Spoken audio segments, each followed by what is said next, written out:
이번에는 도연명의 잡시를 살펴보도록 하겠습니다. 잡시는 형식에 구애받지 않고 지은 시란 뜻이 있다고 합니다. 도연명은 12수의 잡시를 지었는데 오늘은 그 중에 첫 번째 시를 보겠습니다.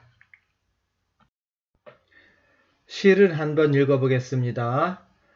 이 시도 짝수 끝머리에 인이라는, 뒷발음이 인이라는 글자를 넣어서 운을 맞추고 있습니다.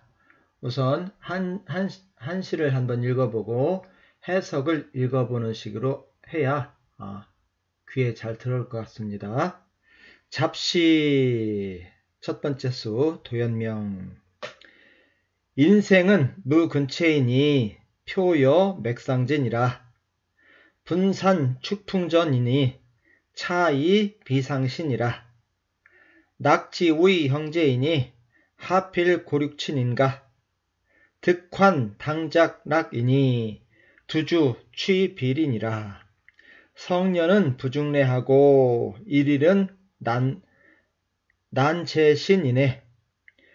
급시 당명려할지니 세월은 부대인이라네. 인생은 뿌리도 꼭지도 없는 것, 길 위에 먼지처럼 나붙긴다네. 흩어져 바람 따라 떠도니 이는 이미 영원한 육신이 아니라네. 세상에 태어나면 형제가 되니 어찌 반드시 고륙끼리만 친할까. 기쁜 일 생기면 마땅히 즐기리니 한 마리 술 있으면 이웃을 불러 모으게. 청춘은 다시 오지 않고 하루의 새벽은 2번 오지 않네. 때가 되면 마땅히 힘써 노력할지니 세월은 사람을 기다리지 않는다네. 해석해 보겠습니다. 인생무 근체이니 표여 맥상진이라네. 인생은 근, 뿌리도, 채, 꼭지도, 무 없으니. 인생은 근, 뿌리도, 채, 꼭지도, 무 없으니. 표여, 나붙기는 것이 여 같다. 무엇 같으냐? 맥상진, 길 위 먼지 같다네. 인생무 근체이니 인생은 뿌리도 꼭지도 없으니, 즉 근본도 없으니 단단하게 잡아주는 그런 튼튼한 안전장치가 없으니 맥상진, 길 위 먼지와 여 같이 나붙긴다네. 자, 뿌리는 나무를 땅에 단단하게 고정시키고 과일의 꼭지는 과일을 나무에 단단하게 매달아주죠. 그런데 인생은 뿌리도 꼭지도 없어 바람에 떠도는 먼지와 같다고 말하고 있습니다.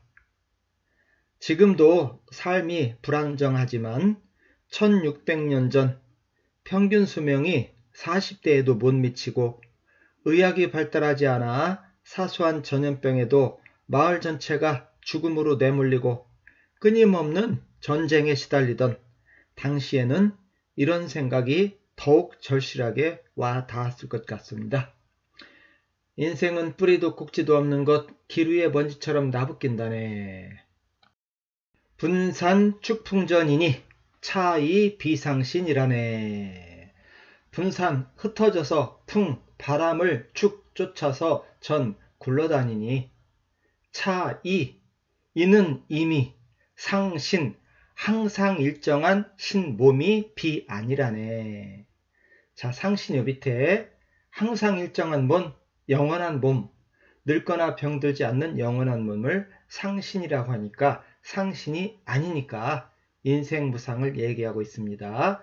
다시요. 분산, 흩어져서 아까 인생은 길 위에 먼지라 하겠죠. 먼지가 지금 흩어져서 축풍, 바람을 쫓아서 또는 바람에 쫓겨서 굴러다니고 있으니 차, 이것은 이미 상신, 영원한 육신이 비 아니라네.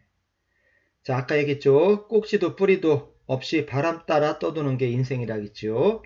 그러니 사소한 풍파에도 쓰러질 수 있는 것이 우리네 인생이라. 인생무상을 말하고 있습니다.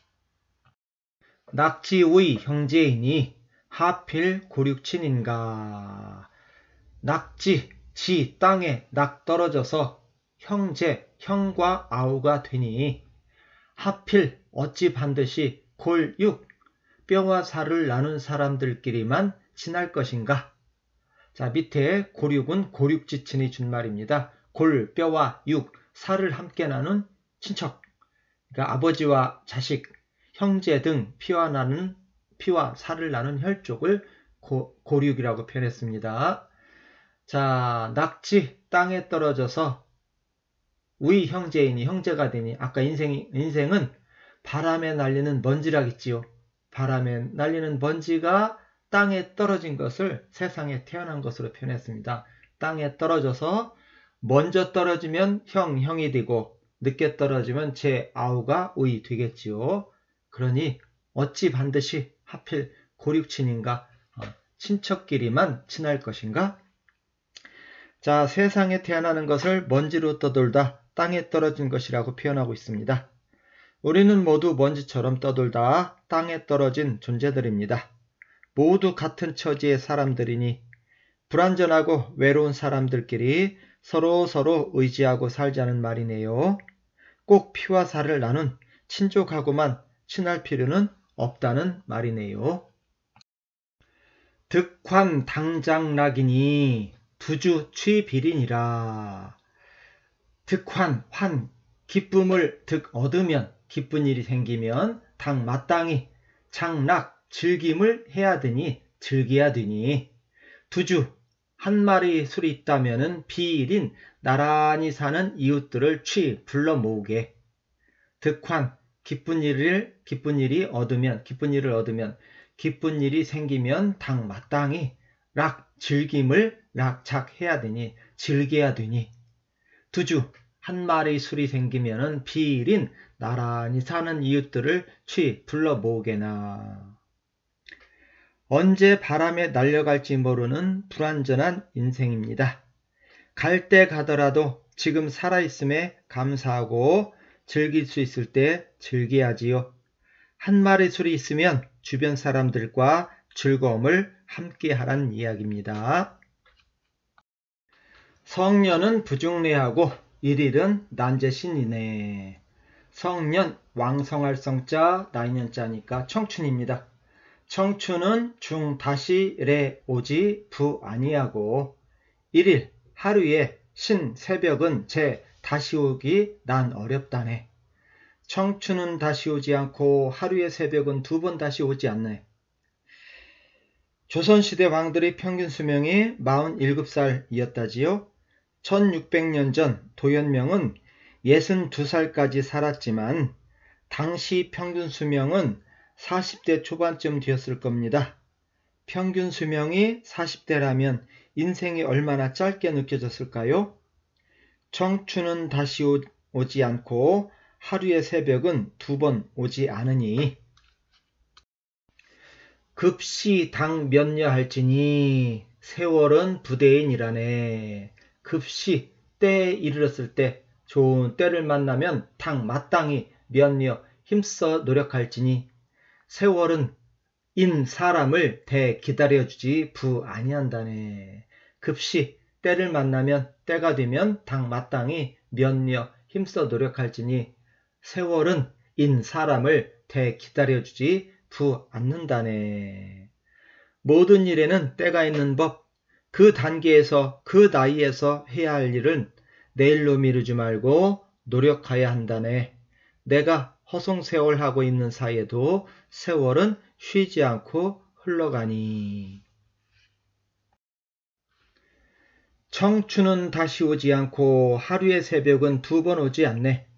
때가 되면 마땅히 힘써 노력할지니 세월은 사람을 기다리지 않는다네. 우리는 한 번뿐이자 마지막인 지구별 여행자들이지요. 이왕이면 좋은 조건의 여행을 할 수 있다면 좋겠지만 조건이 나쁘다고 투덜댈 수만은 없겠지요. 투덜댄다고 조건이 바뀌지 않는다면 지금의 조건을 받아들이고 이왕이면 즐겨가며 여행을 해야겠지요. 잘하기 좋은 조건에서 낙낙장송으로 자란 소나무도 멋지지만 바위 틈에서 비바람을 맞아가며 강인하게 살아가는 소나무도 감탄을 자아내게 하니까요. 시의 해석을 한 번 더 읽고 마치도록 하겠습니다. 인생은 뿌리도 꼭지도 없는 것, 길 위의 먼지처럼 나부낀다네. 흩어져 바람 따라 떠도니 이는 이미 영원한 육신이 아니라네. 세상에 태어나면 형제가 되니 어찌 반드시 고륙끼리만 친할까. 기쁜 일 생기면 마땅히 즐기리니 한 마리 술 있으면 이웃을 불러 모으게. 청춘은 다시 오지 않고 하루의 새벽은 2번 오지 않네. 때가 되면 마땅히 힘써 노력할지니 세월은 사람을 기다리지 않는다네.